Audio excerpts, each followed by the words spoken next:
सुनिए, हाथ उठा जल्दी से, सबने सुनिए, रख लो। कितने अध्याय होते हैं? 5। पहले अध्याय में वर्णन आता है, एक ब्राह्मण ने सत्यनारायण भगवान की कथा सुनी, फिर करी। बोलो सही है कि गलत? दूसरे अध्याय में वर्णन आता है, लक्कड़हारे ने कथा सुनी, करी। तीसरे में भी आता है, साहूकार की पत्नी ने कथा का स्मरण सुना, किया। पूरे अध्याय में वर्णन आता है कि सत्यनारायण की कथा सुनी, कथा सुनी, कथा सुनी, पर 5 अध्याय में कहीं नहीं आता कि कथा थी कौन सी जो 5 स्कंद में सुनी थी। बोलो सही है? अरे बोलो तो जम के।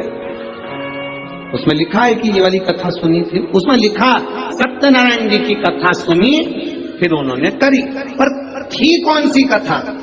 तो ये कथा थी जो ब्रह्मा और भगवान विष्णु के सामने घर्षण कर कर शिवलिंग की उत्पत्ति हुई और भगवान लक्ष्मी नारायण ने सामने खड़े होकर कह दिया, शिव के चरण नहीं मिले, सत्य बोल दिए, इसलिए सत्यनारायण कथा प्रकट हो।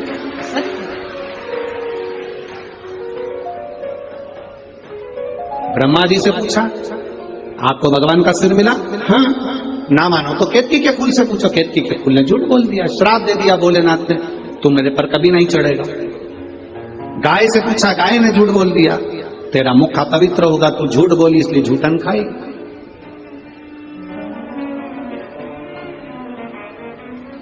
ब्रह्मा ने झूठ बोला तो उनका सिर कट गया, कर्मनाशा नदी प्रकट हो गई,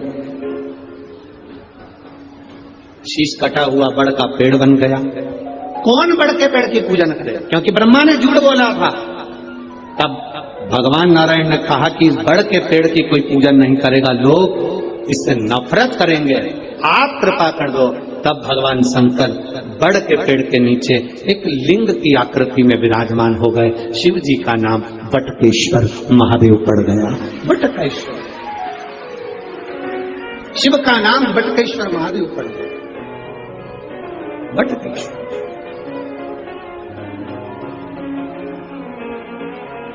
ब्रह्मा जी ने क्षमा याचना कर, क्षमा था। तब सृष्टि के निर्माण की ओर, तब उसको समझना, आपकी और हमारी पूरी जिंदगी निकल जाएगी तो नहीं समझ पाएंगे कि शंकर है क्या, शिव है क्या। थोड़ा सा ज्ञान प्राप्त कर लिया और विचार कर लिया कि हम तो शंकर जी को बहुत जानते हैं, हम शिव जी को बहुत जानते हैं। ना ना भाई, शिव को पहचानना बहुत कठिन, बहुत। कौंडन्यपुर छोड़कर चली गई। 6 वर्ष की अवस्था में रुक्मणी जी अपने पिता से कहकर गई, बिना बताए नहीं गई, बिना बोले नहीं गई। रुक्मणी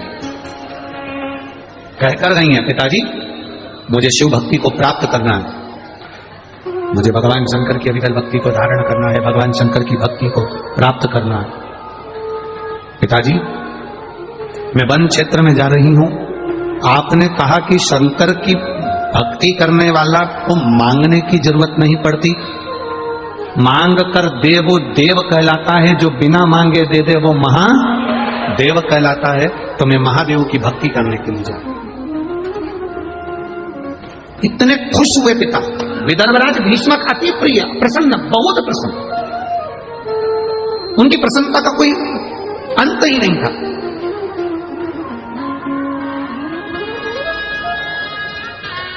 राजा भीष्मक में और हमें बहुत अंतर है महाराज। हमारा बच्चा अगर रोज रोज सुंदरकांड में चले जाए, रामायण में चले जाए, हनुमान चालीसा में चले जाए, हमारा बच्चा रोज रोज मंदिर देवालय चले जाए, किसी संत की सेवा में चले जाए, तो घर के लोग चिल्ला के दौड़ जाते, तू तो बाबा बन जा। बोलो सही है कि गलत है? हमारे यहां की बेटियां मंदिर तक जाएं तो लोग टांट मारने लगते हैं, ताने देने लगते हैं, कमेंट्स करने लगते हैं। आप रोज रोज अगर भगवान के मंदिर में जल चढ़ाने जाओगे तो लोग तुम्हें ताना दे देंगे, आ गई सीवर वाले महाराज की चेली। बोलो बोलते कि नहीं बोलते? तो लोगों का क्या है, वो तो कहते रहेंगे। दुनिया के लोगों को बुरा लगता है अगर आप भगवान के भजन की ओर आगे बढ़ते हैं तो, दुनिया के। पर राजा भीष्म को बड़ी प्रसन्नता हुई, बहुत प्रसन्नता, इतनी प्रसन्नता राजा भीष्म के मुख पर थी कि आज मेरी लड़की, आज मेरी बेटी 6 वर्ष की अवस्था में शंकर की आराधना में डूबी है। दादा परदादा का जो क्रम था शंकर की आराधना का, वो मेरी बेटी भी कर रही है। अच्छा एक बात बताओ, तुम्हारे यहां पर हींग की डब्बी है क्या? अरे बोलो तो जम के, हींग रखते हो डब्बी में? एक काम करो, 8 महीने 10 महीने 1 साल हींग की डब्बी को खाली करके, धो के, साफ करके, अच्छे साबुन सरफ से धो के उसको बंद करके रख दो या खोल के रख दो।